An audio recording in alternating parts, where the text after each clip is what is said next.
Americans are still in Paris panning for gold. The Paralympics continuing through this weekend. Final set of events coming up on Sunday. Americans brought home 8 more medals in the para-triathlon, by the way. Did you know one of the coaches pushing the athletes calls the foothills of Boise home? That's where he trains adaptive athletes from across Idaho. He tells our Joe Paris it's nice to escape wildfire smoke here in the Gem State, but he does miss home, even though his current one is the picturesque parts of Paris.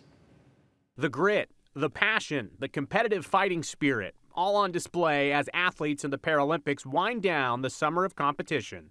The village is set up where it's just a wonderful, wonderful space for all these athletes mixed in with other from all over the world. It really is. I wish everybody got an opportunity to see this utopia. You know, it's pretty fantastic. Boise's Mark Sortino is a coach for the American para-triathlon team. His third Olympic Games as a coach. The team just brought home 8 medals to add to the entire Olympic collection. He says the energy we've seen on TV matches reality in France. You can absolutely feel it in Paris from everybody around. Certainly, it's as if the village never stopped. All the tens of thousands of volunteers. A perspective not really shown during competitions, life in the Olympic Village. So the Paralympics has about 4,400 athletes. The Olympics is a bit over 10,000, so we're a smaller. We also have a few less events.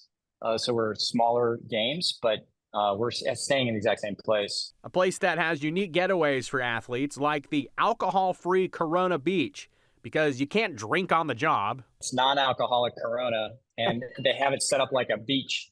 And they have, lounge chairs. They have fake, have sand in there, and it's island music going. And as you look around and see everything, you could count 30 countries just hanging out because everybody wears their country gear. Behind the scenes, coaches also see the seminal moments that lead to an Olympic stage. We see all the we see behind the curtain and all the sacrifices and hard work. And for me to see the athletes coming, full circle to this week and weeks for all the Paralympics, that's the best part. I mean, that to me, in triathlon as a coach, once the race starts, there's no real coaching from me anymore. It's up to them. We may give them certain information on the course for splits, but it's really in their hands. So for the coaching staff, it's really fantastic, to be honest with you. It's a wonderful experience to be part of these athletes, elite athletes'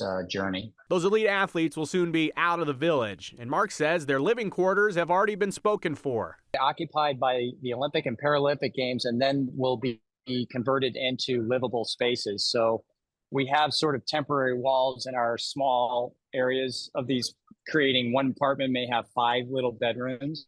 And then they'll come in, and they already have people buying these apartments and ready to move in once we're done. So it's a pretty cool system that they have.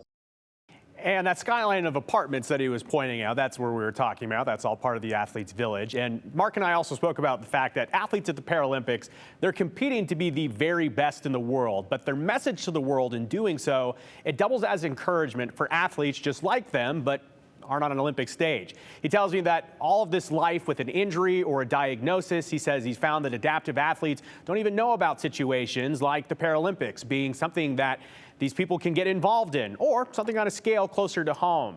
They are elite athletes first, he says, and some of them just have a diagnosis. But Brian, I don't know if you've been able to watch too much of the Paralympics. It is unbelievable, some of the things like goalball, which is it's an exclusive sport to the Paralympics. Watching them do this triathlon through, the swimming, the biking, the running, these adaptive athletes are incredible. And then again, you just be honest with the situation. They're fighting an uphill battle, not being fully ably-bodied. I know some of the archers have been getting a lot of attention just because they're able to do with their feet what many people struggle to do with all 4 of their limbs. Did you see the guy who did it with his big toe and he had the perfect accuracy? It's amazing. Amazing. Yeah. All right. Thank you very much, Joe.